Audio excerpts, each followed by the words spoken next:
So here we are in the kitchen, and as I said before, we provide things to assist people in relation to their independence. So if somebody's made themselves a cup of tea or cooked themselves a meal and they haven't got a kitchen table, sometimes we can provide a trolley. Now, a trolley is not a mobility aid, it hasn't got brakes, and it can run away with you. So you really do need to be careful when you're issuing something like this. If somebody's got a Zimmer frame, for instance, you wouldn't normally give them a trolley. You would actually consider, and you need a Zimmer frame with wheels, and you'd consider something called the Buckingham caddy. And this would actually carry a plate and also a cup. And somebody, if they haven't got a kitchen table, can take this into the living room with them. On the practical session, we will actually explain to you the type of Zimmer frame needed to fit with the Buckingham caddy, because there's only certain Zimmer frames that will do this. Obviously, this is called a metal trolley, and people need two hands, and they can put the plate or whatever on here and then walk into the living room. You need to be careful with things like carpet bars between floorings, and sometimes that does impede the trolley itself. So you do need to watch out for anything like that. Sometimes we can do something, and the technical officers can remove carpet bars and make them flatter. But obviously, if you've got a drink on here and you're going to go over a carpet bar, it could spill and cause an accident.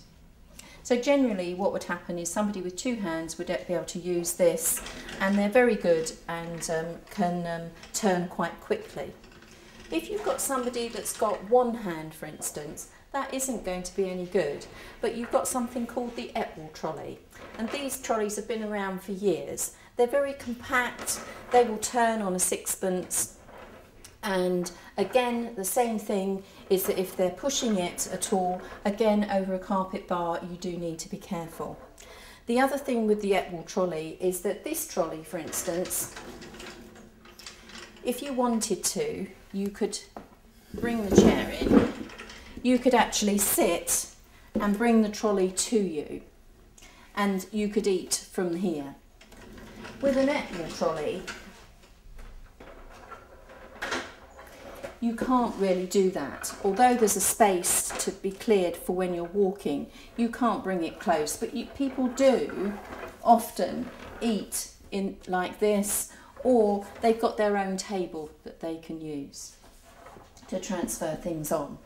I have known people use these as mobility aids, and I have seen them outside actually walking to the local Tesco's. It's obviously for use indoors, and if you think about what we talked about, it's for how the equipment is to be used. What was it manufactured for? And it was manufactured to carry food or drink through into a living room or whatever in a domestic situation. It's not a mobility aid, and it's not to be used outside. But as I say, sometimes people do these things. If you've got somebody who hasn't got a table, for instance, in the kitchen, they haven't got a table in the living room, and they're fairly immobile, something like a cantilever table we do provide. Normally they'd have a carer who would perhaps bring them their food, and then they would be able to eat off of this. You obviously need to be aware that the table goes underneath legs and things like that. But these tables are often quite useful. Also, they're useful for if somebody is wanting to read or something like that, that will hold a book, or they can write at different angles. Having said that, we're talking about preparation, and we were talking about perhaps somebody they've got poor standing tolerance. They can't actually stand to cook. They can't stand to do the washing up. Well, with something like a perching stool, we can actually provide them just a little bit of a perch so that they can actually carry out those activities.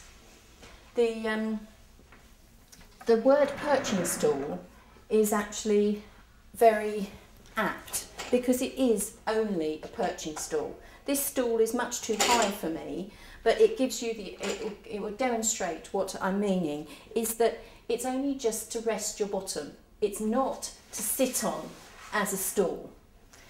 Sometimes, particularly with our client group, they find that this sloping seat is too much, and the reason is because they're trying to sit on it like a stool. But it's only just to pop your bottom on. They can use it at the kitchen, you can use it when ironing, and sometimes people use it when they're washing as well, so they're instead of having a bath, they might have a wash down. The important thing is that yes, it's adjusted to the correct height for the person, so they can only just perch their bottom, but also that they use their both hands to actually stand up. In Croydon, we only issue stools now with a back on them, and that's just really just to stop people falling over the back of a stool, because it does happen, unfortunately.